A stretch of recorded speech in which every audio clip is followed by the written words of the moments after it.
7월 12일 수요일 노영의 뉴스 인사이다 시작하겠습니다. 잘 지내셨습니까? 오늘은 그래도 좀 뭔가 희망이 생기는 그런 비가 부슬부슬 오는 수요일인데요. 비 오는 수요일에 빨간 장미는 옛말인 것 같습니다. 요즘에는 비 오는 수요일은 서로 덕담 나누면서 행복하게 지내자, 이게 제 생각입니다. 자, 오늘 방송 간단하게 말씀드리겠습니다. 먼저 이진하 기자와 함께 뉴스픽 코너 준비되어 있고요. 대담한 대담 시간에는요, 최진범 교수 그리고 문희정 평론가와 함께 정치 현안 한번 짚어보도록 하겠습니다. 마지막으로 배프의 촉 시간에는요, 사건 사고 소식 두루두루 살펴보도록 하죠. 생방송 중에 궁금하신 점 있으시면 언제든 댓글로 남겨주시고요. 오늘은 특별히 이벤트 하나 소개해드리겠습니다. 뉴스인사이다와 통통생활이 협업을 해서 준비한 이벤트인데요. 지금부터 저희가 내는 문제의 정답을 맞춰주시는 분들을 추첨해서 두 분께 통통생활 제품을 드리겠습니다. 정답은 라이브 채팅창에 남겨주시면 되는데요. 발표는 뉴스토마토 유튜브 채널 커뮤니티를 통해서 발표할 예정입니다. 커뮤니티 안내 확인 잊지 마시고, 자, 문제 나갑니다. 국내 최고의 생활용품 브랜드 통통몰이 이번에 생활용품 신상품 4종을 출시했다고 합니다. 다음 중 통통몰 신상품에 해당하지 않는 것은 무엇일까요? 1번 주방세제, 2번 부산 이즈 레디 키링 이건 무슨 너무 쉬운 거 아니야? 3번 세탁세제, 4번 섬유유연제, 5번 일회용 수세미. 자, 다시 말씀드립니다. 통통몰 신상품 4종에 해당되지 않는 겁니다. 그러니까 통통몰에서 안 파는 거 뭐냐? 1번 주방세제, 2번 부산 이즈 레디 키링. 이거 김건희 여사가 가방에 메고 다녔다는 얘기잖아요. 프랑스 갈 때. 그 다음에 세 번째 세탁세제, 네 번째 섬유유연제, 다섯 번째 일회용 수세미. 이들 중에서 어떤 게 정답인지 정답 맞춰주시게 되면 댓글로 맞춰주시면 됩니다. 댓글로 정답 맞춰주시면 저희가 랜덤으로 두 분을 뽑아가지고 통통 생활제품을 보내드리겠습니다. 자, 많은 관심 부탁드립니다. 재밌죠? 야, 부산 이즈 레디 키링. 야, 이거 진짜 천재네. 자, 노영의 뉴스 인사이다 본격적으로 시작해 보겠습니다. 잠시만 기다려주세요.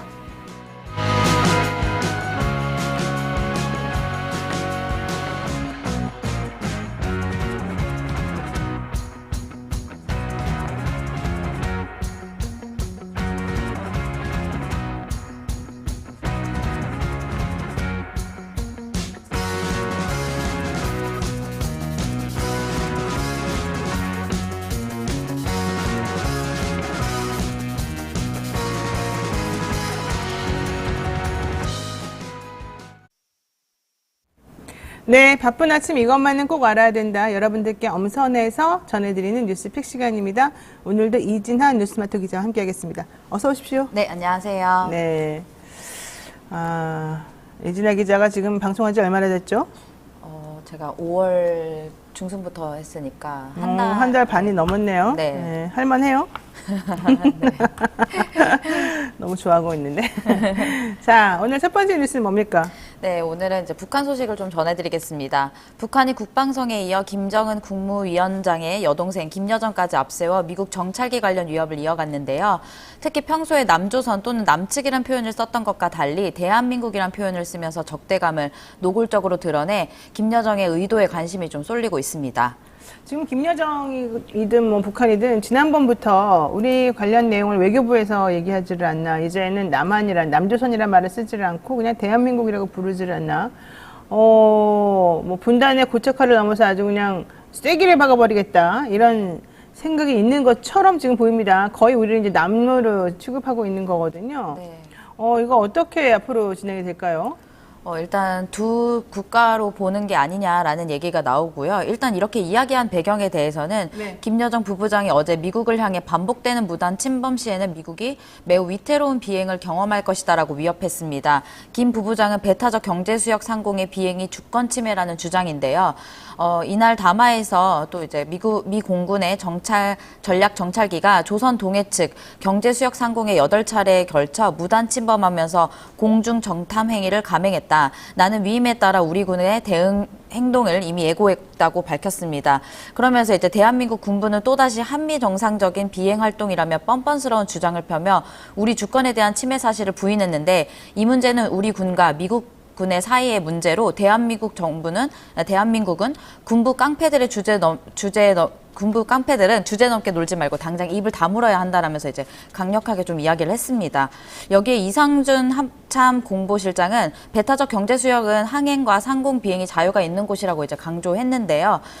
이렇게 되면 이제 그 북한 전문가들은 이제 투 트랙 전략, 두 국가의 전략으로 가는 게 아니냐라고 이제 이야기를 하고 있습니다. 그러니까 어제 이런 얘기가 나오게 된 배경이 있습니다. 지난 10일 미 공군 전략 정찰기가 조선 동해, 즉 경제 수역 상공을 8차에 걸쳐서 무단 침범했고 공중 정탐 행위를 감행했다. 그러니까 우리는 위임에 따라 우리 군의 대응 행동을 이미 예고했기 때문에 너희들한테 경고한다. 대한민국 군부는 또다시 한미의 정상적인 비행 활동이라는 뻔뻔스러운 주장을 펼치며 우리 주권에 대한 침해 사실을 부인했지만 이 문제는 우리 군과 미군 사이의 문제로 대한민국이 주저넘게 나서지 말아라. 뭐 이런 얘기였어요. 네, 일단 이제 우리하고 미국하고 같이 훈련하는 와중에 미군의 이 공군 전략 정찰기가 왔다 갔다 한 걸 가지고 지금 문제 삼고 있는 중인데, 북한의 경고와 합참의 반박, 이게 바로 이제 이틀째 서로 왔다 갔다 지금 반복되고 있는 상황인데, 여기서 핵심은 그거죠. 너네는 우리랑 말할 자격이 없다. 끼지 마라. 너는 대한민국 앞으로 우리한테 얘기할 수준이 아니다. 주제가 아니다. 뭐 이런 얘기인 것 같고, 김 부장이 이렇게 말했습니다. 우리 합참이 이건 통상적 정찰 활동이다 이렇게 말하니까 김 부부장이, 김여정 부부장이죠. 같은 날 오후 9시쯤에 담화를 내고 영공 표현을 빼고 미군이 해상 분계선 상공과 경제 수역 상공을 침범했다. 분명하고도 단호한 행동으로 대응할 것이다. 반복하여 경고한다 이렇게 말했습니다. 자, 그러면 앞으로 이게 정말 말만 이라는 건지 실제 이라는 건지 가능성이 좀 있습니까? 네, 북한 국방성과 김 부부장이 이제 같은 사안에서 담화를 내면서 경고를 뛰어넘은 실제 군사적 행동으로 이어질 가능성을 높이고 있다라고 이제 전문가들은 분석을 하고 있고요. 김 부부장이 위임이라는 표현을 쓴 것은 김정은 국무위원장의 뜻이라는 의미로 해석되기 때문에 좀 경고를 좀 높이고 있다라는 표현을 쓰고 있습니다. 또 앞서 말씀하신 것처럼 김현정 현대그룹 회장 측이 지난번에 이제 고 정몽원 회장 20주기 추모 행사로 북한을 방문하려고 했는데 그때도 이제 원래는 조선 아시아 태평양 평화위원회에서 원래 답했던 것과 달리 외무성에서 답하면서 두 개의 국가를 뜻하는 것이 아니냐는 분석도 나오고 있습니다. 또 이런 가운데 통일부는요, 이제 윤석열 정부의 북한 인권 공론화 기조에 따라서 통일부의 민간단체 국고보조 사업을 올해 처음으로 추진했습니다. 선정된 사업에는 북한 인권을 주제로 하는 국제회의와 세미나, 대화 모임, 토크 콘서트, 전시, 공모전, 음악회 등을 이제 해당이 되고요. 민간단체, 올해 상반기 민간단체 15곳에서 약 19억 원을 지원한다고 밝혔습니다. 네, 그래도 북한을 막 적대시하고 야단만 치는 줄 알았더니 돈도 지원을 하는군요. 자, 앞으로 북한 계속해서 우리 위협하는 일 없도록 좀 우리가 안전하게 먹고 살 수 있도록 좀 계속해서 정부에서 힘을 써주시기 바라고요. 두 번째 이슈 보겠습니다. 네, 두 번째 이슈는 일본 오염수 방류가 임박했다라는 내용인데요. 윤석열 대통령이 오늘부터 나토 정상회담에 참석하죠. 여기에서 기시다 일본 총리와 오염수 관련한 이야기를 좀 진행할 것으로 알려졌는데요. 국내에서도 일본 오염수 방류가 임박한 것에 대한 이제 행동을 보일 수 있었습니다. 어제 한덕수 국무총리가 이제 발언을 했는데요. 일본 후쿠시마 원전 오염수 해양 방류 문제에 대해 IAEA와 대한민국에서 검토된 정책 기준들이 일본 현장에서 지켜지면 인체에 해를 끼치지 않을 수 있다는 것을 밝히는 것이고 이제 이것은 과학이라고 이제 이야기를 했습니다. 그래서 과학적 근거 없는 주장은 선동이며 필요하면 과학적 세미나를 해야지 장외에서 수산업자들을 고난에 빠뜨리는 일은 국민을 위한 일이 아니라고 이야기를 했습니다. 과학적 세미나를 해야죠, 당연히. 근데 그 과학적 세미나의 주체가 원래 정부여야 되는 거 아닙니까? 네. 정부는 안 하면서 그냥 무조건 과학적 근거 없이 괜찮다, 내가 먹겠다 이렇게 하고 있는데 그건 과학적인지 잘 모르겠네요. 어쨌든 중요한 건 자꾸 수산업자들에게 이 상황의 원인이 야당인 것처럼 혹은 일부 국민이고 시민단체인 것처럼 주장하는 겁니다. 이 상황의 원인은 일본이죠. 일본이 말도 안 되는 자기네들의 경제 논리를 내세워서 자기네 쓰레기를 우리 바다에다 버리겠다고 하니까 우리가 당연히 반대하는 건데 그 반대가 정당함에도 불구하고 정부는 반대하는 반대자들을 입을 막아버리겠다. 지금 이런 태도를 취하니까 지금 문제가 되는 거잖아요. 과학적 기준을 지키라고요. 그 과학적 기준을 지키는 방식이 의심스럽다고요, 우리는. 그래서 그 의심스러운 상황이 무엇인지 좀 철저히 검증해 보자고요. 그게 다 끝난 다음에 모두들 수긍하면 그때 가서 방류하시라고요. 왜 그런 걸 안 하는 겁니까? 그들이 말하는 것처럼 그렇게 안전하고 그렇게 문제가 전혀 없다 그러면 내가 지금 한 말을 반박할 이유가 없잖아요. 안 할 이유가 없잖아요. 우리를 보고 괴담 유포자라고 말할 필요가 없잖아요. 맨날 무슨 말만 하면 괴담 유포자라고 그러고 정말 이 정신세계가 특이한 것 같아요, 이분들은. 자, 어쨌든 한 총리는 IAEA 그로시 사무총장이 일정이 순탄치 않은 것에 대해서 안타깝게 여겼는데 문제는 그거야. 이 사무총장도 나 책임 못 져 이렇게 말했어요. 그래서 일본에 책임져야 돼 이래서 말해서 민주당 사람들이 의원들이 무슨 소리냐, 니네가 이거 보고서 내놓고는 니네가 책임 못 진다 그러면 어쩌란 말이냐 그랬더니 누가 책임지냐 그랬더니 모두가 책임져야지 이렇게 대답했어요. 그래서 모두가 누구냐, 국회의원이다, 뭐 누구다 자기네는 쏙 빠지고. 그럼 자기네는 보고서를 왜 냅니까? 보고서 낼 무슨 자격이 있나요? 어쨌든 이런 상황인데 우리나라 와서 순탄할 리가 없죠. 순탄하지 않은 게 당연한 거라고 봤습니다. 자, 근데 어쨌든 한 총리도 미안해하는군요. 네, 그래서 이제 그로시 총리가 사무총장이 이제 한국에 왔을 때 김포공항 입국부터 이제 좀 순탄치가 않았는데요. 당시 오염수 방류를 반대하는 시민들에게 둘러싸여서 2시간 동안 공항에 갇혀 있었고요. 또 더불어민주당 초청으로 국회에 방문했을 때는 야당 의원들의 호통과 지지자들에게 욕설을 들었다는 이유로 한덕수 국무총리가 편지라도 써야 될 것 같다라면서 이제 표현을 했습니다. 그리고 또 이제 이와 같은 기조로 정부의 그 대한민국 공식 유튜브 채널에 들어가 보면 오염수 방류에 대한 이제 뭐 잘못된 이야기 뭐 이러면서 이제 나와 있는 업로드된 영상이 하나 있는데요. 여기서 이제 제목을 다시 한번 말씀드리면요. 국내 최고 전문가들이 말하는 후쿠시마 오염수의 진실이라는 영상인데요. 4분 20초 정도의 영상이고요. 여기에는 정용훈 카이스트 원자력 공학과 교수, 강동현 한국해양과학기술원장, 백원필 한국원자력 학회장, 강건욱 서울대학교 병원 핵의학과 교수 등이 이제 4명이 출연해서 방사능 물질은 일상에서도 깊이 내재되어 있기 때문에 오염수 방류는 문제가 없다라면서 주장을 했는데요. 조금 더 설명을 드리면 커피나 달걀, 우유를 먹어도 방사능에 피폭되기 때문에 전혀 걱정하지 않아도 된다라고 얘기했고요. 또 일본과 가까운 거리지만 해류 순환에 따라서 한 쿠로시오 해류에 따라 일본과 캐나다를 거치고 4년 뒤에 한국의 해상에 이제 도착을 하는데 그때는 또 삼중수소가 완전히 희석돼서 괜찮다라고 이제 주장을 하고 있습니다. 그 삼중수소는 4년 동안 돌아다니면서 어디에다가 자기의 그 나쁜 것들을 다 버리고 온다는 거야? 네? 그 버려지는 그 바다는 괜찮다는 거예요? 이분들 나중에 큰일 나겠어요. 정용훈, 내가 불러줄게요. 정용훈 카이스트 원자력공학과 교수. 공부 잘하시고 똑똑하신 분들인 줄 알았더니 강도영 한국해양과학기술원장, 백원필 한국원자력학회장, 강건욱 서울대학교 병원 핵의학과 교수. 이분들이 안전하다고 떠들어봤자 소용이 없습니다. 이게 5년 있다가 10년 있다가 어떻게 퍼져있을지 모르는데 전 세계가 위험에 빠지고 나면 어떻게 하시려고 그래요? 이분들이 그런 거 책임질 사람들입니까? 전혀 아닙니다. 자, 야당에서는 그래서 이틀째 벌써 일본을 지금 방문했어요. 네, 야당은 이제 10일 날 방일단을 꾸려서 도쿄에 갔는데요.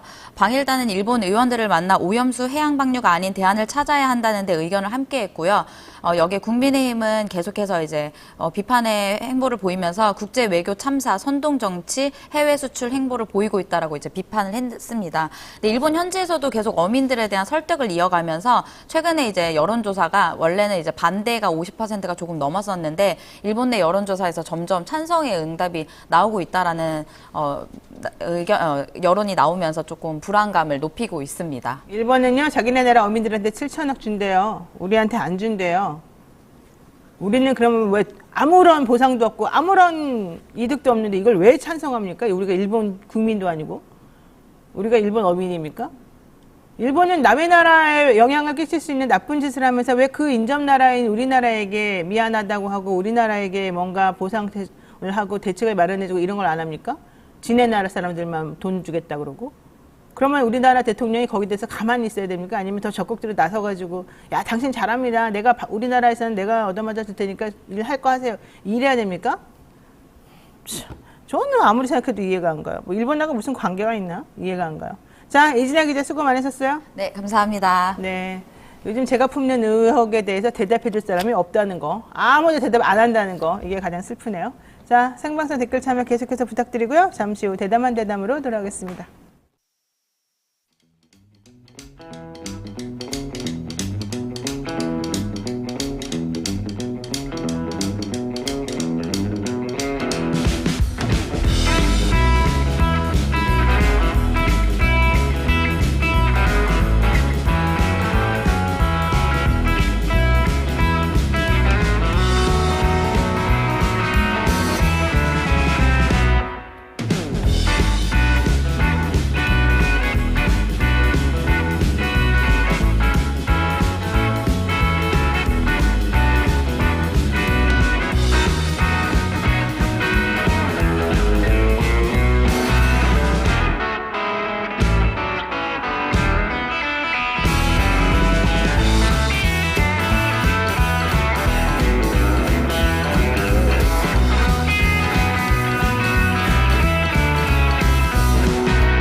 역대급 거래 절벽, 치솟는 금리, 움츠러든 매수 심리, 꽁꽁 얼어붙은 부동산 시장 분석을 위해 각 분야의 전문가들이 뭉쳤습니다.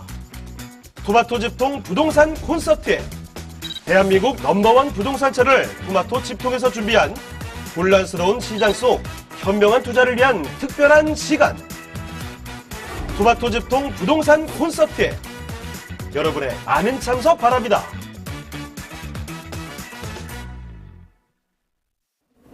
네, 여러분은 지금 노영의 뉴스인사이드 함께하고 있습니다. 우리 방송 앞에 여기 그 세제 이런 것들 제가 통통몰 제품 가져다 놨더니 아직 제가 소개해드리기 전입니다만 우리 문희정 평론가가 어머 이거 너무 좋아 우리끼리 한번 잘 써보자 이러고 말하고 옆에서 최진명 교수도 지지 않고 맞아 이러고 계십니다. 자, 두 분 이따 모시겠습니다. 안녕하세요.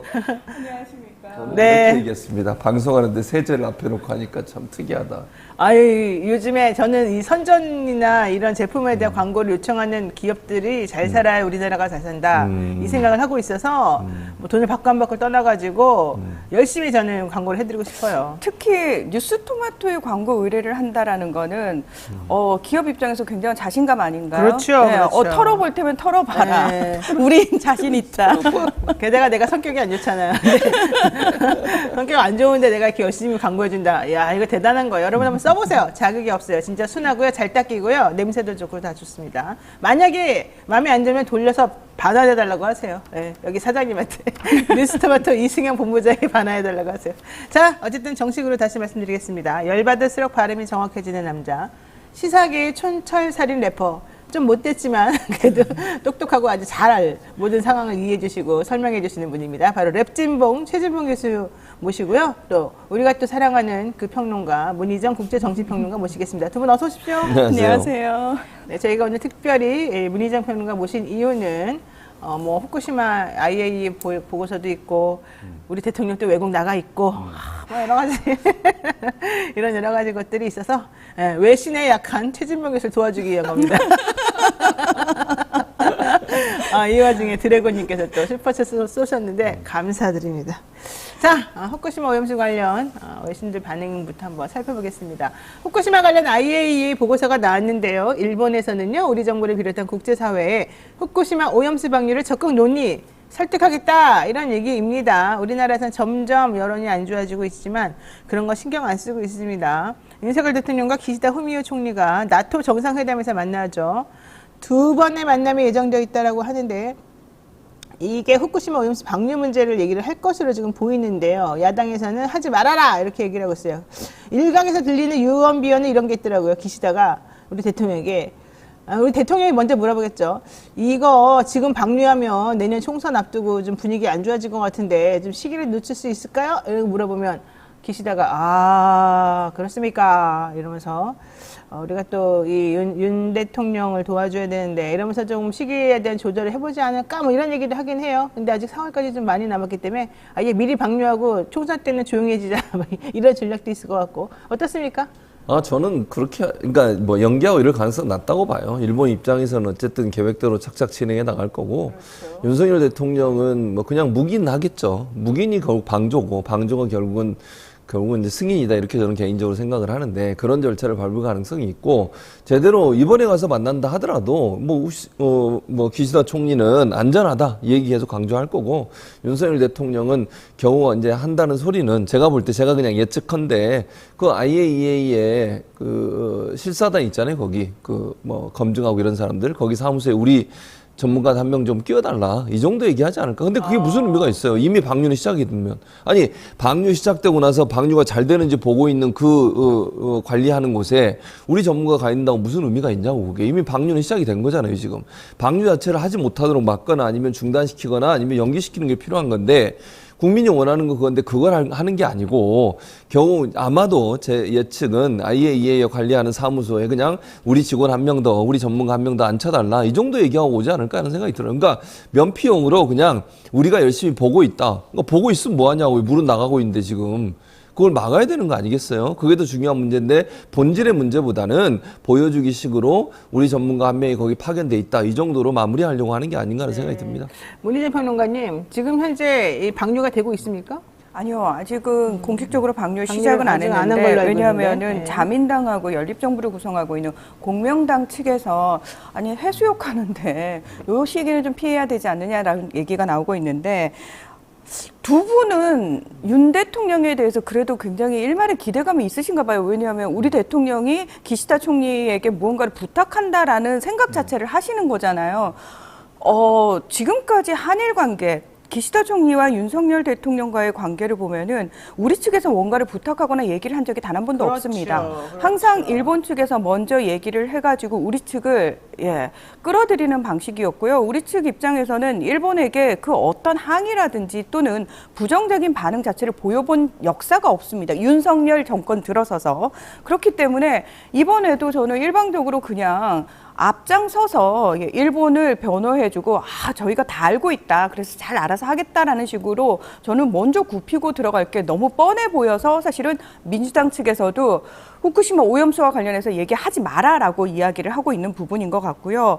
일본은 이미 사실 이번 나토 정상회의에서도 이 핵폐수와 관련해가지고 다른 나라들 설득할 거다 뭐 이런 기사들 나오는데 이거는 사실 굉장히 좋게 포장을 한 거고요. 이미 일본 같은 경우에는 굉장히 그 물밑 작업을 많이 해왔습니다. 유럽 같은 경우에는 사실 태평양하고 조금 거리가 있기 때문에 자신들한테 당면한 문제는 아니라고 보는 경향이 강하거든요. 그래서 유럽 언론들을 봐도 약간 그 느낌이 강해요. 당면한 자신들의 문제가 아니다 보니까 일본에서는 이런 반응을 보이고 있고 IAEA가 이런 보고서를 내놨는데 철저하게 일본 정부를 지지하는 내용이었고 그리고 이와 관련해 가지고 한국 정부의 입장과 한국 국민들의 여론이 상당히 상반된 상황이고 그리고 태평양 도서국가들도 반대 입장을 밝히고 있고 그러니까 정말 팩트 중심의 보도만 나오고 있는 상황이고요. 미국 언론들 같은 경우에는 미국 정부가 IAEA 보고서와 일본 정부 지지 입장을 계속해서 밝히고 있는 상황이기 때문에 그 입장을 그대로 따라가는 분위기라고 보시면 될 것 같습니다. 자, 대통령실 관계자가 이번 회담에서 오염수 문제가 언급된다면 윤 대통령은 우리 국민의 건강이 최우선이라는 입장을 견지하면서 필요한 말을 할 것이라고 설명했는데요. 우리 국민의 건강이 최우선이라는 입장을 견지하면서 필요한 말, 할 수 있는 필요한 말, 뭐가 있을까요? 아까 얘기했던 그 얘기예요, 제 말은. 그러니까 할 수 있는 필요한 말이라고 하는 것은 IAEA가 거기서 상주하면서 이제 어쨌든 그 핵 한 명 패스, 보내달라? 그 정도 얘기할 거라고 봐요, 저는. 다른 얘기 할 게 뭐가 있겠어요. 그러니까 예를 들면 우리 국민의 안전이 필요하다, 중요하다 이렇게 얘기하면서 그 다음 할 얘기가 없잖아. 왜냐면 핵 그 오염수가 방류되는 것 자체를 반대하지 않잖아요, 지금.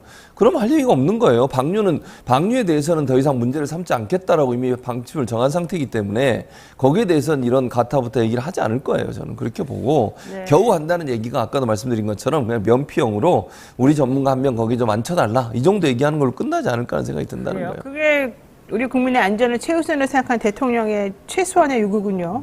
자, 그 면피용으로 우리 나라 사람 한 명 앉혀달라는 얘기가 사실은 우리 대통령이 할 수 있는 우리 국민의 건강을 우려하는 모습을 보이는 거라고 말씀을 하셨지만 저는 정반대로 일본 정부에게 굉장히 힘을 실어주는 모습이 될 수 있다고 생각을 해요. 왜냐하면 시찰단이 갔다 왔잖아요.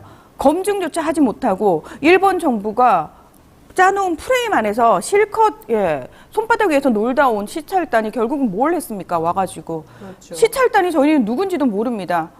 단장 혼자 나와가지고 일본 정부가 잘하고 있더라 이딴 얘기나 하지 않았습니까? 네. 그렇다면은 한국 사람이 거기 한 명 앉아 있는 게 무슨 의미가 있겠어요? 오히려 일본 측에서는 이렇게 얘기를 하겠죠. 봐라, 한국 정부가 파견한 사람도 두 눈 시퍼렇게 뜨고 보고 있지 않느냐. 우리 일본 정부는 이렇게 투명하게 모든 걸 진행하고 있다라는 식으로 또 하나의 명분을 제시를 해주겠죠.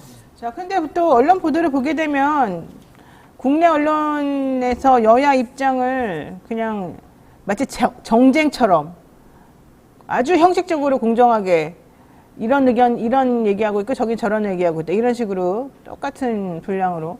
근데 해외 언론 보도나 실제 일본의 국민 여론이 점점 안 좋아졌다 이런 얘기는 또 나오지도 않고 보도 태도가 또 조금 문제인 것 같습니다. 그렇습니다. 그러니까 우리나라는 이거를 너무나 정치적인 문제로 끌고 갔는데 맨날 사실은 정치적인 걸로만 생각해요. 그러니까 정말 그게 너무 화가 나는데 과연 그렇게 정쟁화 시키는 게 저 주범들이 저는 언론이라고 생각을 하거든요. 그런 식으로 접근을 하면 안 되는 거라고 생각을 하는데, 자, 일본은 어떤 상황이냐면은 후쿠시마와 그 인근 지역 어민들을 제외하고는 일본 전체에도 관심이 없습니다. 왜 관심이 없냐면은 일단 일본 정부가 이것과 관련해 가지고 투명하게 이야기를 하고 있지 않고요. 일본 언론들 역시 우리 언론들하고 크게 다르지 않습니다.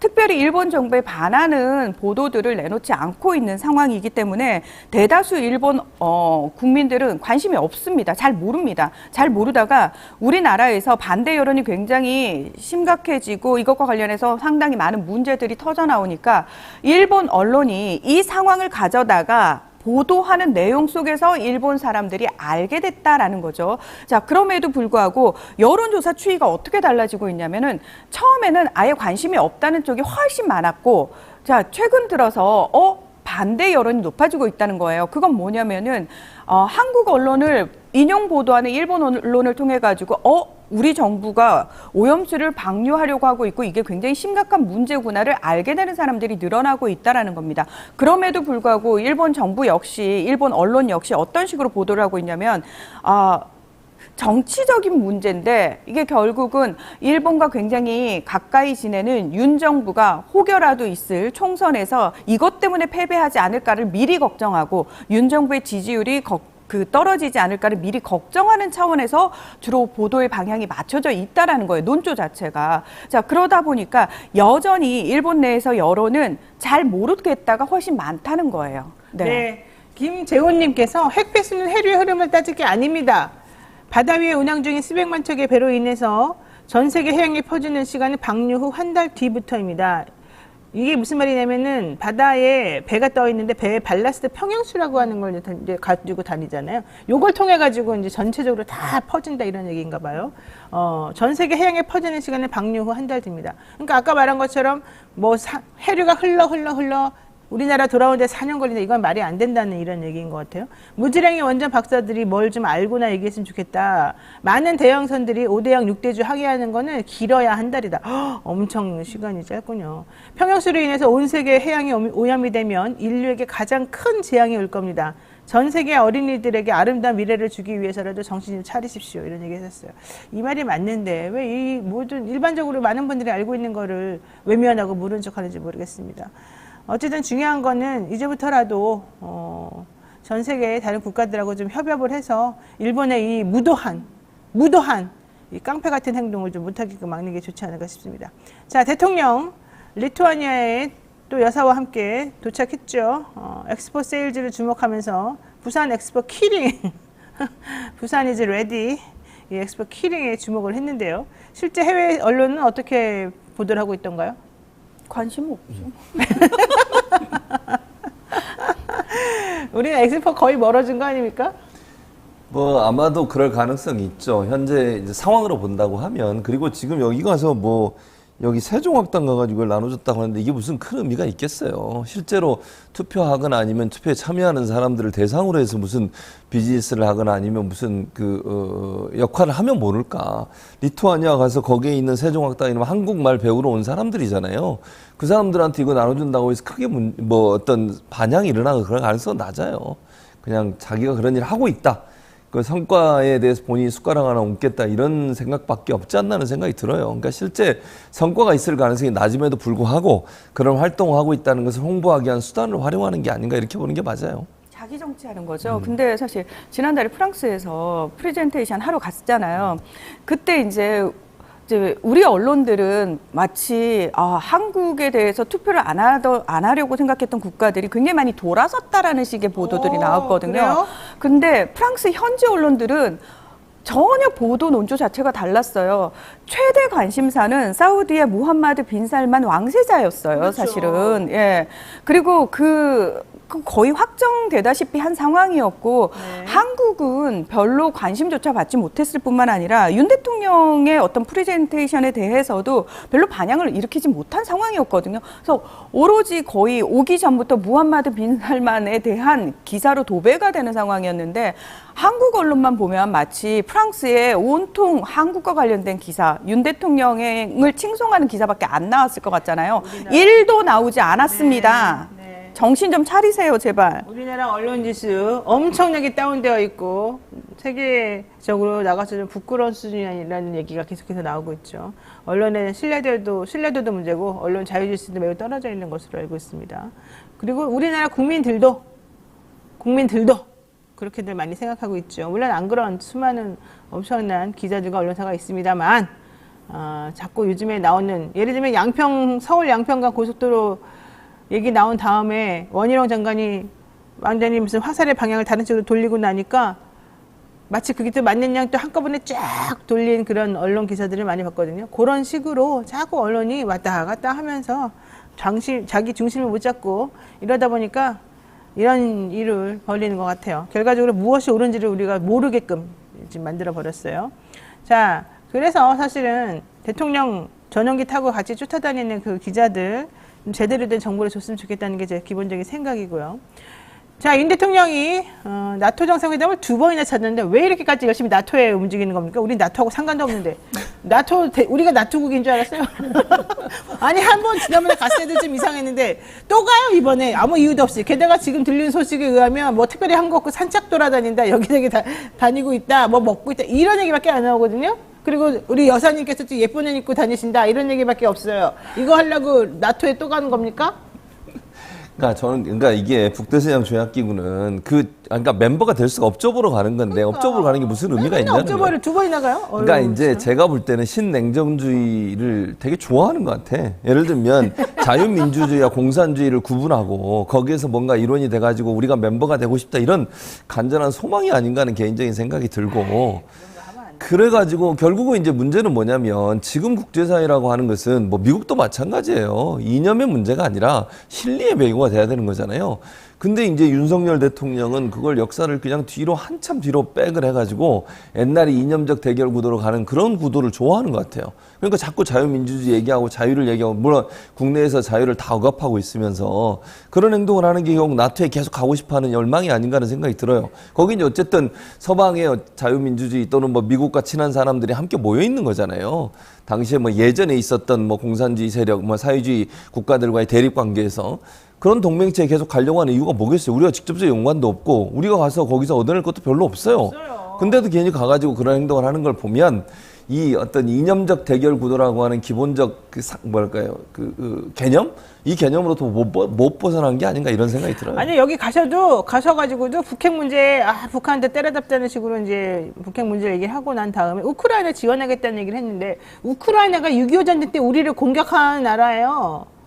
그렇잖아요. 뭐 너무 모순적이지 않습니까? 북한을 공격해야 된다 그러고 거의 철천지 원수라고 하면서 또 우크라이나를 지원해줘야 된다?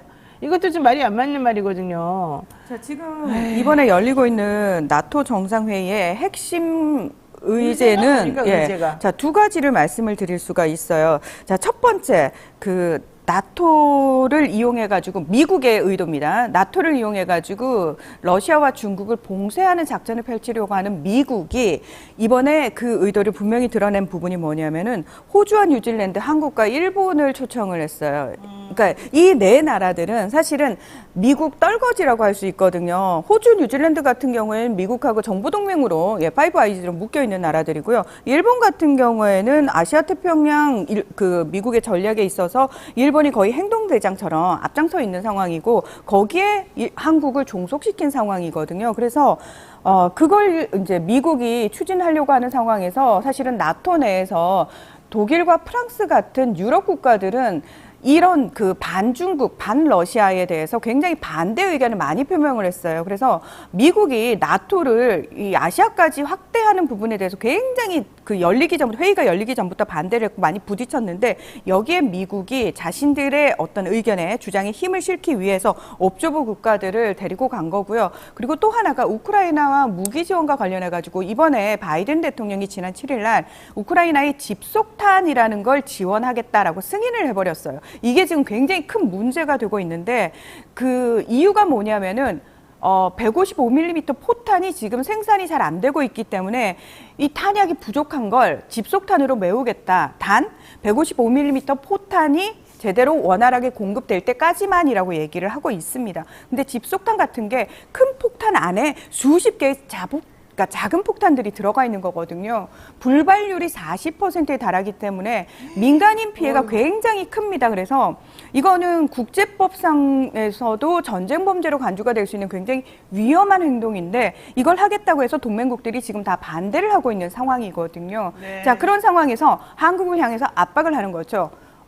한국은 155mm 포탄 생산하잖아요. 네. 이제 한국이 무기 생산 굉장히 많이 하거든요. 우리가 쓸 게 없어졌어요, 이제. 그렇습니다. 그래서 네. 한국한테 무기 달라고 지금 압박을 하는 거죠. 그러면 자, 우리가 별로 쓸모도 없는데 일단 나토 정상회의에 초청받아가는 거. 우리 대통령 너무 좋아하는 걸 알아버렸잖아요. 자, 초청해 줄 테니까 자, 선물 보따리 제대로 들고 와. 이래서 이분이 지금 어떤 보따리를 바리바리 싸가지고 갔는지 지금 굉장히 걱정이 됩니다. 나중에 하나하나 밝혀지겠지만 이거 결국은 다 우리나라 우리 국민들이 껴안아야 될 엄청난 부채로 남을 겁니다. 당연하죠. 지금도 걱정하는 사람 되게 많습니다. 자, 이슈를 좀 바꿔가지고 고속도로 얘기 한번 해보겠습니다. 윤석열 대통령이 서울과 양평 간 고속도로 노선 변경에 관여했다. 이게 이해찬 전 더불어민주당 대표가 주장한 내용인데 이것 때문에 서울경찰청에 고발을 당했습니다. 서울경찰청 사이버범죄수사대는 서울 영등포 경찰서로부터 사건을 넘겨받고 고발 내용을 검토하고 있는 것으로 알려졌습니다. 최진문 교수님, 네. 이해찬 대표 고발 이거 어떻게 된 겁니까? 그러니까 이게 그러니까 국민의힘이 명예훼손으로 고소를 했어요. 근데 저는 좀 이해가 안 되는 게 의혹을 제기하는 걸 고소를 합니까? 저는 그러면 어느 누구도 의혹을 제기할 수 없어요. 그렇잖아요. 누구든 예를 들어서 김건희 여사 가족이 갖고 있는 땅이 많은 곳에 고속도로 종점이 변경이 됐다? 그럼 네. 누구나 의심을 할 수 있는 거잖아요. 의혹을 제기할 수 있는 거고. 권력기관에서 의혹을 제기하는 건 지극히 당연한 것이고 그 당연한 것에 대해서 자꾸 법적 대응을 한다고 하면 입을 막겠다는 것밖에 안 돼요. 그거는. 그리고 정치인이 그런 얘기를 하는 게 뭐가 그렇게 크게 잘못됐습니까? 아니 예를 들어서 지금 여기에 보면 이 전 대표가 그 당원 행사에 참석해서 그런 얘기를 한 거예요. 네. 윤 대통령은 처가가 땅 투기를 해놓은 곳으로 서울 양평 고속도로 노선을 변경해서 부당한 이익을 취하게 했다라는 취지의 주장을 했다는 거예요. 네. 그건 개인적 의견과 주장을 할 수 있는 거잖아요. 그리고 그게 뭐 일반인도 아니고 개인도 아니고 최고의 권력이라고 할 수 있는 대통령 가족과 관련된 문제잖아요. 그럼 정당한 의심이잖아요. 그러니까 네. 그런 의혹을 제기하는 걸 가지고서 법적 대응을 한다고 하면 어느 누구도 그럼 말하지 말라는 거예요. 그래요. 그게 말이 되냐는 거죠. 자, 어쨌든 이해찬 대표의 공식 의견은 나오지 않았습니다만 지금 이게 잘 된 거냐 못 된 거냐에 대한 얘기도 사실은 상당히 많습니다. 게다가 원희룡 장관이 모든 걸 백지화시키겠다라고 하니까 이제는 야당뿐만 아니라 여당 내에서도 왜 그러냐, 너무 심하다, 지나친 거 아니냐, 이게 좋은 방법이냐, 출구 전략을 새로 세워라 이런 얘기도 나온다고 합니다. 출구 전략 나올 수 있을까요? 저는 이게 제가 이런 사안들을 봤을 때 우리가 하도 우리나라 그 국내 정치는 이런 말도 안 되는 상황들이 너무 많이 벌어지다 보니까 많은 분들이 어느 순간이 되니까 헷갈려 하세요. 네. 이게 잘못된 건가 잘된 건가 언론에서 얘기하는 거 보니까 뭔가 사람들이 잘못된 것 같은데 라는 식의 그 혼란을 주고 있잖아요. 그래서 제가 판단 기준을 명확하게 세워드릴게요. 자, 똑같은 사안이 만약에 외신에서 나왔다고 생각해 보세요. 자, 독일의 정치인이 독일의 총리 처갓집이 가지고 있는 땅 쪽으로 고속도로가 갑자기 확 꺾였어요. 자, 이 보도가 외신을 통해서 나왔다고 생각하면 여러분은 그 보도를 보면서 무슨 생각을 하시겠습니까? 핵심은 그거예요. 저는 그냥 제가 국제정치를 하다 보니까 이런 상황들을 보면서 아니 이거는 우리가 흔히 말하는 독일, 프랑스, 미국 같은 나라에서 정치인 과습과 관련된 이런 문제 그리고 장관이 갑자기 몇 년간에 걸쳐가지고 예비 타당성 조사까지 다 끝내놓은 거를 휙 돌리더니 갑자기 이걸 백지화한다? 독일의 장관이 이랬습니다라는 보도를 보시면 여러분이 어떠실 것 같아요? 독일 뭔 나라가 저래? 뭘 독일까지 가요. 네. 이재명 대표 부인이 그랬으면 난리가 났겠죠. 하도 국내 정치를 제가 얘기를 하면은 또 정쟁화 시키니까 예, 그래서 그냥 명확하게 독일에서 이런 일이 있었습니다라고 얘기를 들으면 아니 저기는 무슨 중국도 아니고 필리핀도 아니고 왜 독일에서 저런 일이 벌어져? 라는 생각을 하시겠다라는 거죠. 지금 우리나라에서 벌어지고 있는 대부분의 일들이 다 저는 그런 상황이라고 생각합니다. 이해가 안 가는 부분이 있어요. 그렇습니다. 자, 최진문 교수님, 네. 지금 이게 민주당 게이트다 이런 얘기를 지금 하고 있습니다. 여당이. 이거 맞는 말입니까? 아니 뭐가 맞는 말이 틀린 말이지. 무슨 여당이 얘기- 틀린 말을 할 리가 있어요? 아니 아니 왜 민주당 게이트라는 거예요? 뭐 그러면서 한 얘기가 문재인 정부 때 시작했다 뭐 이런 얘기를 하더라고요. 네, 그래서 그 발주는 문재인 정부 때 했고 모든 것은 또 아니, 윤석열 대통령 때 했다 뭐 이런 얘기 나오더라고요. 그러니까 발주를 하고 예를 들면 업체를 선정하고 발주하는 시점이 3월이에요. 3월. 작년 3월. 작년 3월이면 윤석열 대통령이 당시에 그 당선이 되고 네. 그다음에 인수위를 꾸릴 때예요. 맞아요. 그럼 실제적으로 문재인 정부 때라고 얘기할 수 없지. 그렇지. 물론 취임은 안 했으니까 문재인 정부는 맞지만 네. 3월이면 이미 권력이 넘어갔죠. 인수위로 넘어간 거예요. 네. 거기서 결정을 한 거고 5월에 처음으로 보고를 받았다는 거죠. 네. 원희룡 장관이. 네. 그럼 5월이면 취임한 뒤에요. 그러니까 실제적으로는 윤석열 정부 들어서 한 것이지 이게 어떻게 문재인 정부 때 했다고. 아니 시점적으로 취임하기 전이니까 문재인 정부다? 근데 시작은 3월에 했어. 인수위가 모든 걸 해. 인수위가 권력을 갖고 있는 거잖아요. 차기 권력에 다 줄대지. 이제 곧 끝날 권력에서 무슨 힘을 내서 힘이 있어서 거기에 대해서 영향을 행사할 수 있겠어요. 그럼 말도 안 되는 주장을 하면 되겠습니까? 그러니까 그거는? 그게 예비 시간 순서대로 그 타임에는 발주를 할 수밖에 없는 타임이었고 그 전 양평 군수가 있었을 때 예비 타당 검사를 정말 어렵게 통과를 시켰어요. 그 사람이 한 건 딱 그거밖에 없어요. 그 사람이 통과를 시켜줬기 때문에 사실은 이제 일사천리로 일이 진행이 될 거라고 생각을 해서 발주도 하고 이제 진행하려고 하는 찰나에 이제 바뀐 거예요. 군수가 그러니까 정권이 바뀌고 군수가 민주당이 아니라 국민의 사람을 바뀐 거예요. 그러면서 갑자기 이게 노선이 휘어져 버렸어요. 아무도 모르게 자기네끼리만 알면서 이것을 누구 책임으로 돌릴 것이냐? 이건 너무 명확한데 제가 하고 싶은 말은 명확한데도 불구하고 국민의힘은 프레임을 정말 잘 짜는구나. 그리고 국민에서 그렇게 지적을 한번 하자마자부터 또 각종 언론들이 그냥 쭉 그와 같은 취지의 내용을 빨아주는 거예요. 와, 진짜 일사불란하게 어떻게 이렇게 잘할 수가 있죠? 아마 진짜 언론이 확실한 우리 편이야라는 자신감이 있으니까 그런 말도 안 되는 얘기들을 하는 것 같은데 지금 사실 유럽에서는 프랑스도 그렇고 독일도 그렇고 난민과 관련해 가지고 굉장히 내부적으로 조금 이제 혼란스러운 상황이 벌어졌는데 독일에서 난민을 가장 많이 받아들인 분이 이제 안겔라 메르켈 총리거든요. 굉장히 포용적인 난민 정책을 펼쳤는데 그 어디에서도 메르켈이 잘못했어. 이게 다 메르켈 때문이야 라는 언론 보도는 한 줄도 나오지 않아요. 그게 말이 됩니까? 예. 자, 어쨌든 노선 변경 시점이 왜 그런 결정을 왜 누구를 위해서 어떠한 근거로 이게 중요한데 그것만 밝히면 됩니다. 왜 쓰잘데기 없는 얘기를 하면서 말도 안 되는 식으로 물타기를 하고 본말을 전도시키고 사람을 헷갈리게 하고 또 한쪽의 주장만 막 맞다고 하는 건지 그냥 객관적으로 검토하고요. 그래서 한번 국정조사도 해보고 특검도 해보자. 이게 요점이에요, 사실은. 자, 아마 원장관 아마 나중을 생각해서 또 이리저리 머리를 굴리시는 것 같은데 어떻게 하는지 보겠습니다. 이 이슈 마지막으로 보겠습니다. 수신료 분리 징수 문제가 있습니다. 결국 방송법 시행령 일부 개정안이 11일 국무회의를 통과했고 리투아니아를 순방 중인 대통령이 외국에서 딱 제거를 해버렸습니다. 너무 일사천리잖아요. 너무 일사천리. 그러면서 한덕수 총리가 1000명이나 보직 없이 돈만 잔뜩 받아가는 그런 사람들 문제 해결해라. 너네 그 문제 해결될 것이다. 막 이런 얘기하면서 이제 구조조정 얘기를 이제 건드렸어요. 사실은 이렇게 되면은 KBS나 뭐 수신료 분리 문제나 이런 것들 해결이 안 될 텐데 KBS에서 수신료를 제대로 분리 못하게 되면 또 이 발송하는 비용이랑 분류하는 비용을 해가지고 몇천억이 된다 그러더라고요.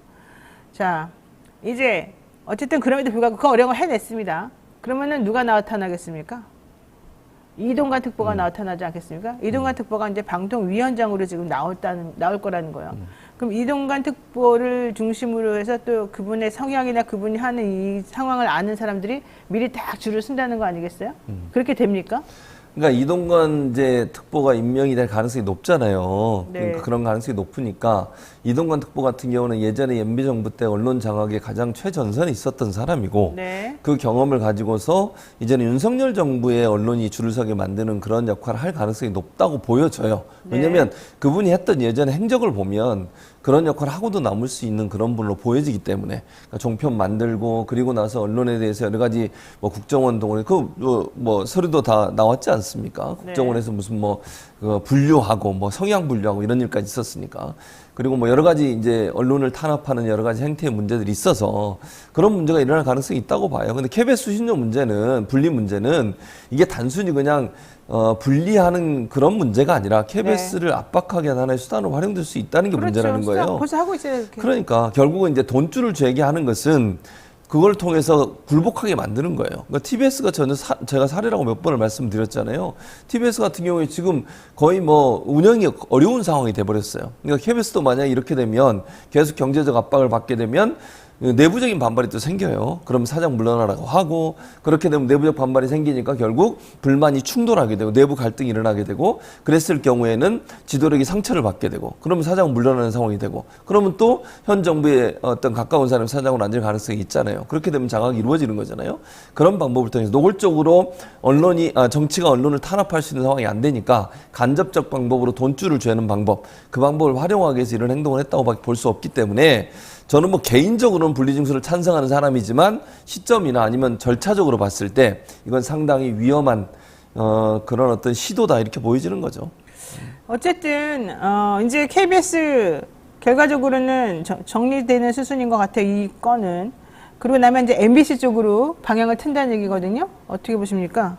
뭐 경력직이어서 초반에 신입 때 미흡했던 부분을 확실하게 보충하는 방향으로 보완하는 방향으로 저는 이미 이제 시동을 걸었다라고 이동관이? 생각을 뭐 그렇게 생각을 합니다. 그리고 저는 이동관 특보의 가장 큰 업적하면 종편이지 않습니까? 그리고 그 종편의 그 이후로 종편의 폐해에 우리 사회가 얼마나 망가졌습니까? 지금까지도 사실 종편 때문에 이렇다는 얘기도 있죠. 그렇습니다. 근데 이제 그 종편 한번 성공한 그 성공 사례를 저는 KBS2의 민영화를 통해서 또다시 실현하려고 하지 않을까라는 그런 우려가 사실은 더 지금 눈여겨봐야 되는 부분인 것 같아요. 네. 그 수순으로 가면은 이제는 진짜 걷잡을 수 없는 상황이 되지 않겠느냐. 그래서 그 부분을 어떻게 막을 것인지에 대한 고민을 저는 진짜 심각하게 해야 된다고 생각합니다. 자, 우선 국제정치평론가니까 한마디만 짧게 여쭙겠습니다. 대통령 이번에 순방에서 얻은 성과가 뭘까요? 성과가 있을까요? 있다면 뭘까요? 빚을 잔뜩 지고 오겠죠. 또 빚을 지고 와요? 네. 뭐 M&A가 이렇게 잔뜩 해갖고 오고요? 그 실제로 혹시 보신 적 있으세요? 결과물을? 예, 언론이 어떻게든 잘 포장해 주겠죠. 네. 근데 중요한 거는 그렇게 다 포장된 게 결국은 국민 세금 그리고 우리의 빚으로 남을 겁니다. 알겠습니다. 네, 오늘 두 분하고 말씀 나눠봤습니다. 문희정 평론가님 그리고 최진명 교수 두 분 말씀 고맙습니다. 감사합니다. 고맙습니다. 네, 잠시 기다리시면 배포의 추억 하겠습니다.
뒤에 도시에 또 들어갑니다. 또 일정 기간 국적 관계없이 다 시험 볼 수가 있어요.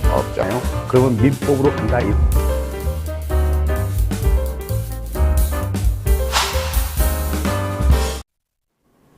네, 한 주 동안 떠들썩했던 사건, 사고들을 짚어보는 시간입니다. 배프의 촉 시간인데요. 본격적으로 코너 들어가기 전에 광고 한번 하겠습니다. 뉴스인사이다와 함께 성장하는 뉴스인사이다를 위해서 여러 가지 물심 양면으로 가치, 건전한 가치를 내걸고 제품을 만들어서 우리를 도와주고 계시는 그런 통통 생활 광고입니다. 주방세제, 섬유유연제, 일회용 수세미 등 신상품 4종 세트가 나왔습니다. 구매를 원하시는 분들은 지금 라이브 더보기란에 통통 생활 생활용품 4종 구매 바로가기 링크에 들어가시면 됩니다. 우리 방송하는 도중에 구입했다는 얘기를 제가 몇 분께 들었는데요. 너무 감사드리고요. 한번 써보신 다음에 혹시 문제가 있거나 이러면은 저희들한테 연락 주시면 얼마든지 해결해 드리고요. 그렇지 않은 경우에 만약에 괜찮다! 그럼 또 후기도 많이 남겨주시면 좋겠습니다. 저희가 아까 퀴즈 이벤트 했죠? 통통 생활 이 제품, 생활용품 4종 세트가 아닌 것이 무엇이냐? 주방세제 1번, 부산 이즈레디 키링 2번, 그 다음에 세탁세제 3번, 섬유유연제 4번, 일회용 수세미 5번입니다. 이 중에서 우리가 팔지 않는 것이 무엇이냐? 딱 보입니다. 자, 댓글 해주시면 제가 2분 골라서 상품 보내드리도록 하겠습니다. 자, 오늘도 척하면 촉이 온다는 육감적인 남자 배상훈 프로파일러와 함께 이야기 나누겠습니다. 어서 오십시오. 안녕하세요. 네. 최근 뉴스타파와 시민단체들, 세금 잡는 도둑 잡아라, 세금 도둑 잡아라, 이런 단체들이 소송을 통해서 3년 5개월 만에 검찰 특활비 집행 내역을 받았습니다.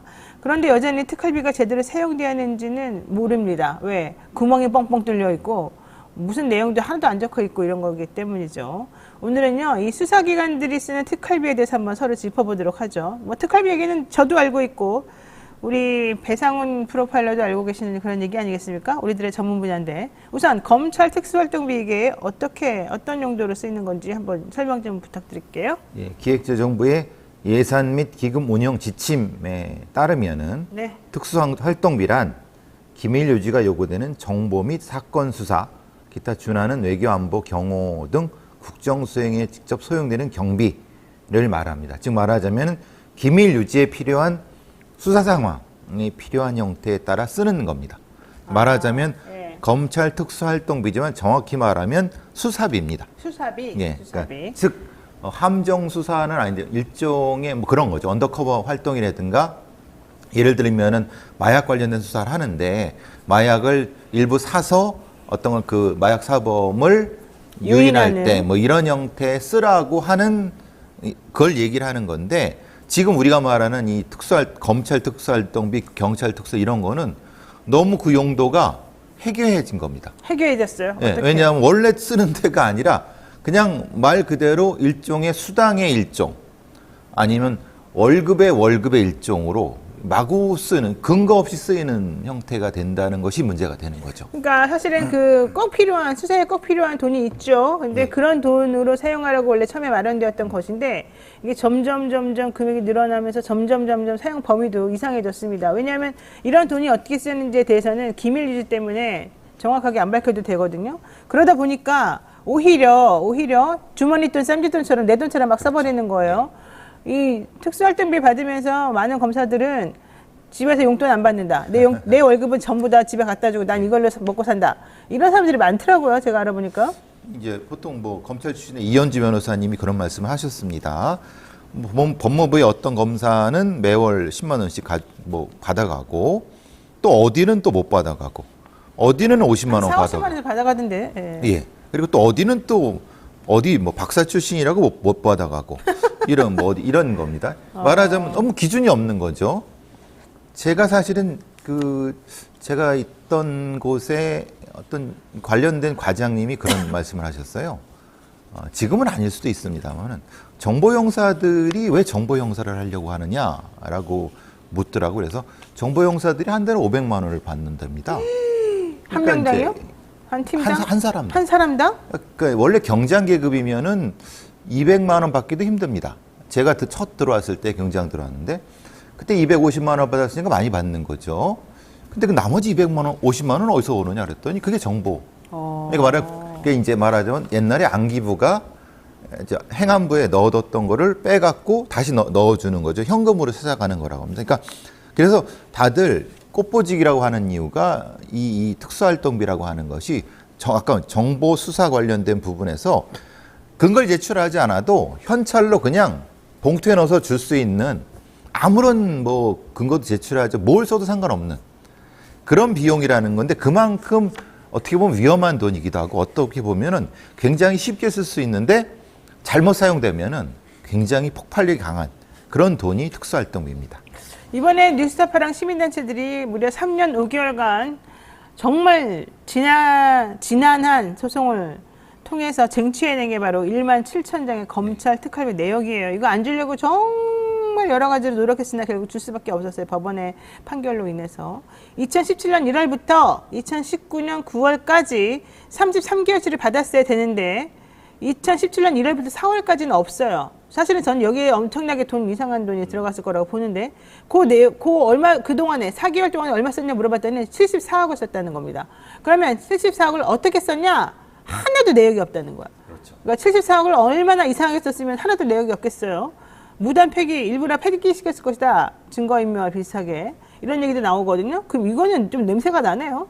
냄새가 나도 확인할 방법이 없죠. 왜냐하면은 본인들이 뭐 기밀 유지가 필요한 수사비를 썼다라고 말만 하면은 네. 그걸 제출하지 않아도 되는 돈이기 때문에 그렇기 때문에 실제로는 사실 어딘가 썼겠죠. 네. 근데 그것을 공개하기 싫으니까 이렇게 뭐 폐기한 거는 모르겠지만 어쨌든 내놓지 않는 건 그런 거 아니겠습니까? 어제 뉴스타파 보도에 따르면 서울고등검찰청, 서울동부지검, 서울서부지검 등 서울에 있는 3개의 검찰청의 2017년 특활비 기록이 사라졌대요. 이 검찰청 역시 뉴스타파의 예산 자료를 공개하기 위해서 밀봉된 특활비 기록을 확인하는 과정에서 우리도 몰랐다. 우리가 너네들한테 자료 주려고 찾아보다 보니까 없더라. 뭐 이런 지금 말도 안 되는 소리 하고 있어요. 국가기관이 이런 회계 자료를 이렇게 허투루 관리하면 안 되죠. 이거야말로 감사원이 감사해야 될 상황 아닙니까? 예산을 어떻게 쓰는지에 대한 감사, 직무감찰 이게 바로 딱 여기에 감사원의 감사 내용에 들어가는 것 같은데. 아시다시피 우리 감사원은 왜 이런 건 안 하죠? 검찰을 감사한 적이 한 번도 없죠. 네.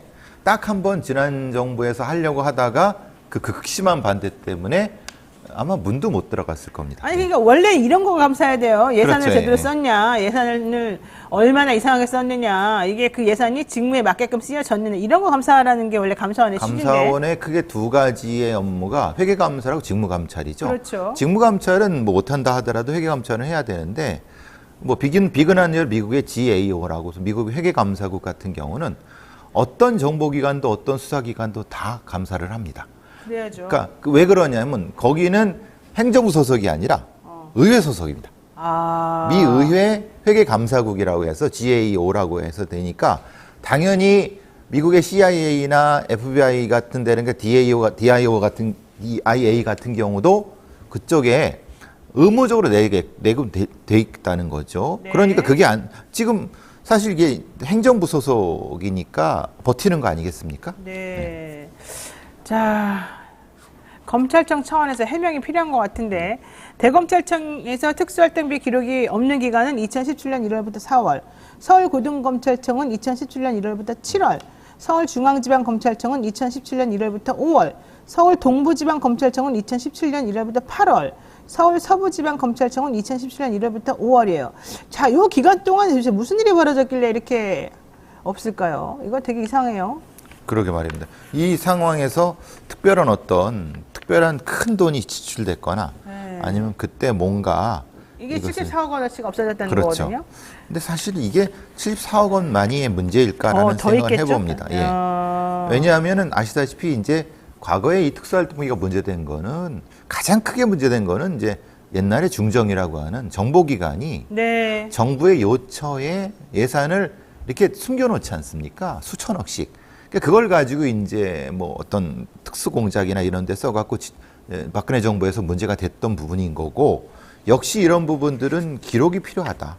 이건 분명히 공공기록물 폐기에 관한 법률에 위반되는 부분이기 때문에 이걸 어떻게 처리해야 될지 잘 모르겠어요. 그건 이거 수사를 해야 됩니까? 이거 어떻게 됩니까? 그거 불법 폐기 가능성이 농후하고 특활비 증빙 내역 같은 경우 정부 예산자료 공공 기록이기 때문에 5년 동안 원래 이걸 보존해야 그렇죠. 되는데 지금 안 하고 있다는 건데요. 문제는 이러한 그 기록이 없어진 그 타이밍이 하필이면 서울중앙지검의 이영렬 중앙지검장 돈봉투 만찬 사건이 있었던 2017년 4월을 전후해서라는 거야. 그렇죠. 아마도 뭉태기 돈으로 여러 사람들에게 포상금 형태로 내지는 밥값 형태로 쫙 지불이 됐을 가능성이 높아서 이거 자기네끼리 먹고 쓰라고 이 돈 그냥 준 거 아니야? 이런 의심을 지금 하고 있어요. 아, 참내원. 기재부에 사려진 부분이나 이런 것들을 밝혀낼 방법은 없는지, 혹시라도 누가 USB 같은 데 갖고 있다가 싹 어디다 집에다 갖다 놓은 거 아닐까 이런 생각도 한번 해보는데. 분명히 이런 거는 자료는 분명히 있을 겁니다. 그쵸, 당연히 있겠죠? 있겠죠. 이거를 이게 뭐 그냥 막 쓴다고 해서 근거를 누군가는 받았다는 뭐 사인이라도 했을 거니까 분명히 있을 텐데 확인할 방법이 없죠. 그냥 검찰청을 압수수색할 수가 없지 않습니까? 그래요. 자, 이 세금 도둑 잡아라, 뭐 뉴스타파 이런 곳에서 분석한 걸 보면요, 김수남, 문무일, 윤석열 검찰총장이 재직했던 29개월 동안에 특활비 292억 원 중에 156억 원이 각급 검찰청 등에 정기 지급되고 136억 원은 총장이 수수료 사용할 수 있는 쌈짓돈이었다는 겁니다. 이 세 명이 136억 원을 썼군요. 어디다 썼는지 말도 안 하고. 근데 뭐 개인이 썼다기보다는 아마도 보니까 검사장 방에 금고가 있었다. 거기에 이제 현금으로 갖다 놓고 거기 수시로 이제 불출을 했다. 뭐 이런 기록이 있는 거 보니까. 그래서 그걸로 어디다가 누가 그러니까 말하자면 주느냐고. 부장들이라든가 차장들이라든가 아니면 관련된 부분한테 일종의 뭐 격려금이라든가 이런 것들을 주는 거 정기적으로 줬다. 정기적으로 이제 나눠서 가졌다. 그러는데 그거 말고 다른 방식으로 썼다고 하면 그것도 문제가 되고, 특히 더 문제가 되는 건 뭐냐면은 이제 범정이죠, 범정. 말하자면 검찰 내의 정보 파트에서 그것을 썼다고 하면은 사실 그 정보 파트에서 쓰는 돈이라는 것이 실제로 매우 위험한 돈이 아니겠습니까? 그래서 그것 때문에 걱정이 되는 겁니다. 그러니까 말하자면 수당으로 나눠 가졌다고 하면 그래, 다른 정보보다 다 똑같이 그랬는데, 근데 문제는 수사 파트에서의 문제는 정보를 가지고 수사를 할 수 있는 돈을 집중적으로 썼다면은 이게 굉장히 위험한 권력화된 정보비랄 수 있다는 겁니다. 맞습니다. 자, 어쨌든 지금 이 단체 시민단체에서 확인한 바로는 법무부 검찰 고위직으로 추정되는 인사 15명이 매월 1인당 수백만 원에서 수천만 원의 현금을 월급처럼 받아가고 명확한 사용처 없이 특정인에게 1억 5천만 원을 지급한 정황이 확인이 되었다. 이런 얘기입니다. 그냥 뭉텅이 돈이 나간 거죠. 그렇죠. 그리고 2017년 1월부터 4월까지 집행된 특활비 74억 원 등은 자료 무단 폐기 의혹이 있다. 아, 이거 되게 이상한 상황인데. 게다가 윤석열 검찰총장 당시에는 매달 초에 정기적으로 이들 15명에게 고액의 특활비를 줬다는 겁니다. 이게 바로 본인이 윤석열 대통령이 단죄했던 특활비, 그거랑 똑같은 맥락 아니에요? 이명박 박근혜 정부 때 네, 주변 사람들한테 용돈 주는 형식으로 준 거잖아요. 그 유명한 이인규 공직윤리지원관과 진경락 총괄과장이 관련된 이영호 청와대 고용노사 비서관한테 상납했던 부분, 이건 뭐 법에 판결로 나온 거니까 그렇죠. 업무상 횡령 재판에서 나온 얘기입니다. 실제로 이인규 씨는 실제로 징역 1년 집행유예 2년 선고받은 유죄가 확정된 부분입니다. 그러니까 국가정보원 특수활동비 아니면 이런 뭐 특수활동비 이런 부분들에 대해서 분명히 근거가 나오는 얘기죠. 야, 국가정보원은 특수활동비를 청와대 수석들에게 용돈도 줬다고 여기 나오고요. 박근혜 때는 국가정보원 특수활동비를 뇌물처럼 정기적으로 상납받아왔다. 과거에는 이제 이게 누구 주체냐? 국정원이나 아니면 안기부가 어디에 숨겨둔 돈이냐? 반대의 돈이냐? 그러니까 말하자면 그 숨겨둔 돈이니까 청와대 사람들은 당연히 자기 돈이라고 생각했을 수 있다는 거. 반대는 또 이것이 그러니까 내 돈인데 내 돈 가져와 이런 식으로 했다는 그런 느낌이 든다는 거예요. 어쨌든 중요한 건 아이러니하다는 거예요, 이게. 예? 이명박 박근혜 정부 때 그 특활비 사용이 잘못됐다 그러면서 검찰이 엄청나게 법 집행을 엄격히 하면서 아주 난리를 쳐놨는데, 그래서 뭐 공정과 정의가 어쩌고저쩌고 막 그랬는데, 똑같이 자신들이 한 행동에 대해서는 아무것도 아닌 것처럼 다 숨기고 증거인멸하고 이제 이랬다는 거잖아요. 내로남불이 전형 아닙니까? 그러니까요. 경찰에도 특활비가 있지 않아요? 경찰에도 있죠. 근데 이제 이게 참 경찰의 수사비가 얼마인지 아십니까? 몰라요. 수사관들이 하루에 10,000원 받습니다. 수사비가 10,000원이에요? 하루에 10,000원, 30만 원 받아요. 아이고. 그것도 그리고 이제 또 부서에서 그 가장 서무들이 고생하는 게 영수증 풀칠하는 겁니다. 영수증 찾아서 엄청 욕을 먹습니다. 그러니까 다른 거 수사 잘못했다는 욕을 먹는 게 아니라 네. 수사비 영수증을 왜 안 가져와라고 하는 때문에 엄청 욕을 먹습니다. 우리 저기 선임들한테. 그럼 그거를 세야 되는데 그러니까 사실은 지금 말한 이 특활비는 그런 데 쓰라고 있는 겁니다. 그러니까 일선 경찰들의 수사를 하시라고 수사를 비교적 편하게 하시라고 하는데 미행할 때 택시 타고 미행을 해야 되는데 자기 돈으로 지불을 해요. 못 받습니다. 영수증이 없으니까. 예. 그러니까 자기 돈으로 까지는 거예요. 까진다고 해서. 하여튼, 그래서 수사비라고 하는 것이 일정 정도 명목 없이 쓸 수 있는 기존 것을 쓰라고 해서 특수활동비라는 게 사실은 있고 그 부서장한테 이게 배당이 된 건데 지금 보시는 것 같지만 이 수사의 부서장 권력을 가진 사람들이 자기들이 알아서 드시고 소위 말하는 쫄따구. 흔히 말하는 일선 수사하는 사람들한테는 안 내려오는 거죠. 이게 문제라는 겁니다. 그러니까 원래는 일선에서 수사하는 수사관들이 더 필요한 돈이잖아요. 그래야 되는 겁니다. 검찰 수사관들, 경찰 수사관들한테 수사를 하라고 그 돈을 주라고 하는 건데 지들이 다 먹고 있는 거예요. 위에서 그냥 다 예, 알아드시는 거죠. 띵겨가는군요. 예, 검찰총장, 지검장 뭐 이런 사람들이. 그러니까 수사하는 수사대로 엉망이 되고 돈을 가진 사람은 권력으로 자기들끼리 뭉치고 네. 이게 특수활동비의 진짜한 문제입니다. 아니 특활비라는 게 결국 우리 국민 세금으로 나가는 건데 이 쌈짓돈 논란이 매번 벌어진단 말이에요. 그냥 특활비 없으면 안 됩니까? 아니 수사비는 필요하죠. 그러니까 이거는 이런 일선에서 수사하는 사람들이 영수증이 사실은 찾을 수 없는 부분이 있을 수 있습니다. 아니, 그러니까 그렇게 될 수 없는 부분이 있을 수 있습니다. 그럼 그것을 일정 정도 한도 내에서는 쓸 수 있게끔 해주되 이것처럼 이렇게 뭉태기로 어떤 관서장들이 마음대로 쓸 수 있게는 못해야죠. 그리고 또 하나는 사실 이거의 기본적인 부분은 아주 근본적인 문제인데 경찰의 수사에 대한 기록과 검찰의 수사에 대한 기록을 제출하게 하면 됩니다. 경찰과 검찰을 각각. 네. 근데 검찰 수사 기록을 제출된다는 거 보신 적 있으세요? 못 그렇죠? 봤어요, 예, 예. 저는. 예. 경찰도 마찬가지입니다. 그러니까 어떤 수사를 했을 때 그 결과에 대해서 객관적으로 검증할 수 있는 구조가 경찰이나 검찰에는 없습니다. 그러니까 그게 어떤 수사를 했는데 거기에 얼마의 수사가 쓸 수 있다고 하는 걸 개정을 못 합니다. 네. 그러니까 개정을 해야지만이 이 정도의 1년 수사를 얘네들이 하니까 이 정도의 수사비는 이쪽으로 줘야 되라는 걸 할 수 있습니다. 수사도 마찬가지, 검찰도 마찬가지입니다. 네. 근데 이거를 개정을 안 하니까 우리들이 알아서 수사비를 쓸게. 요거는 기밀이야. 그러니까 니네들 신경 쓰지 마. 이런 문제가 생기는 거죠. 이거를 바꾸기 위해서 왜 미국의 수사기관과 정보기관의 그 회계감사를 의회로 돌린 이유가 있는 겁니다. 그렇군요. 예, 바로 아니, 이유 근데 때문에. 왜 경찰들은 본인들이 그렇게 필요한 수사비를 더 달라라든가 왜 니네가 중간에서 가로채냐라든가 우리가 관리할게라든가 이런 말을 못합니까? 권력관계죠. 권력이 그리고 없어서? 그리고 잘 아시면 이 검경 수사권 조정 전에는 수사권이 없었습니다. 네. 경찰이 하는 건 수사가 아닙니다. 수사 보조죠. 수사 보조. 네. 근데 지금 수사의 기관이 됐으니 지금 그렇게 주장을 해야죠. 이 원리가 사실 이렇게 늘어가는 거거든요. 근데 그 기록 자체에 대한 객관화가 안 되니까 네. 실제로는 수사비가 불투명하게 되는 거죠. 그렇군요. 예.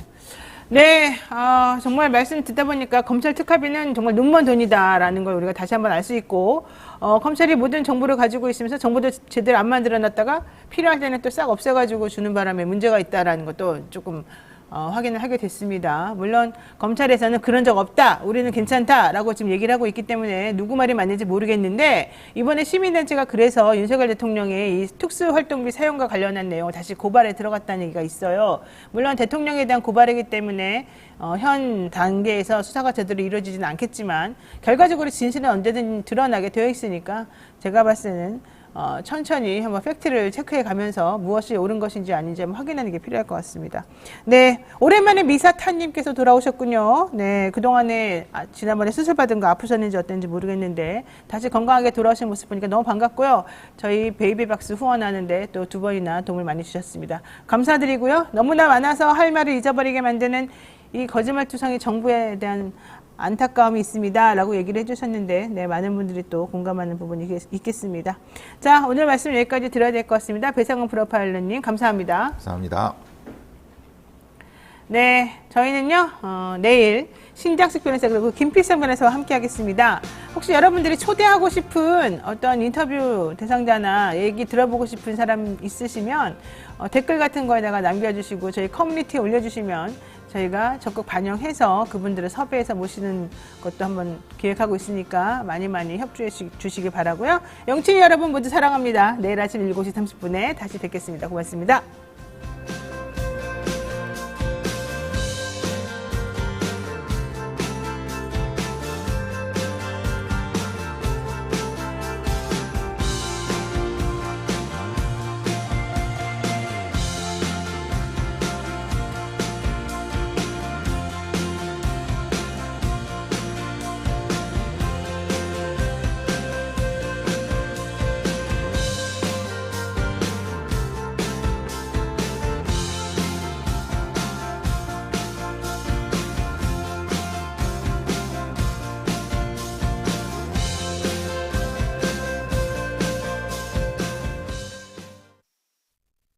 역대급 거래 절벽, 치솟는 금리, 움츠러든 매수 심리, 꽁꽁 얼어붙은 부동산 시장 분석을 위해 각 분야의 전문가들이 뭉쳤습니다. 토마토 집통 부동산 콘서트, 대한민국 넘버원 부동산처를 토마토 집통에서 준비한 혼란스러운 시장 속 현명한 투자를 위한 특별한 시간, 토마토 집통 부동산 콘서트, 여러분의 많은 참석 바랍니다.